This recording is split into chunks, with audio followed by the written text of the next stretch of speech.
Listen, would you take me with you? I mean, is it this exciting everywhere you go? I want to go around the world on the tour with you. I could carry your bag. Myself. Anything.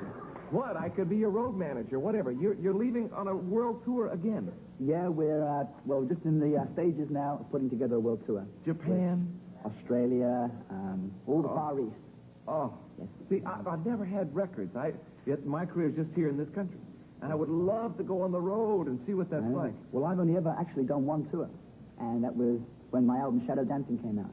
And I'm. Thank you. Yeah. I'm missing it. I'm so excited for you. Now, we've done the show how many times? Is this not the second time? The third time that you've been on the show? And before we go on... What? What? There's somebody in my dressing room that wants a second chance, and he'd love to come on out. His name's Richard Starkey, but you can call him Ringo. Oh, kid. That's really nice, Andy. That's okay. I think you better explain. What Andy's referring to is that... Was it that show? It was Andy was on the show. Yeah, Ringo Starr, bless his soul, was on the show and really gave me a rough time. I would say, Ringo, how was it when you first got your first set of drums? And he said, felt like a butterfly.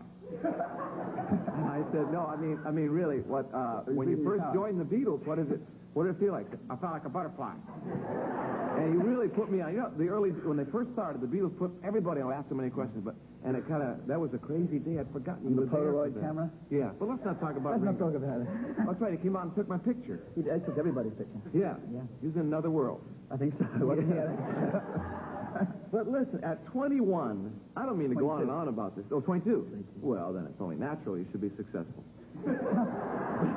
At 22, to do the best of albums, to have a world career that's going, do you ever get the feeling, you must, of how can I keep this going for my whole life? Sure. It's definitely not an easy thing. Well, the pressure of following up an album. Yeah. Especially now I've just done my first greatest hits album. That's what I mean. The pressure is intense after this. Yeah. So but you've kept up hit after hit after hit. Well, I believe I owe it chiefly to my brothers who produced my records. My brother Barry, who helps me. You know, if I have trouble writing any song, he'd always put me in the right direction. Yeah. And he's always steered my career. So I really, they're to blame. Yeah. One of the good things, I think, about your career, the things you've done right, is that there's been articles about you, and doing shows like this, we get to know you. I think if a record artist doesn't accomplish that, that's what creates longevity. One of the things you said in a People magazine article was that you really have a thing for Victoria Principal from Dallas, don't you? You said did you read that? You wrote her a fan letter? No, I didn't. You wrote Victoria Principal a fan letter, and I admit it.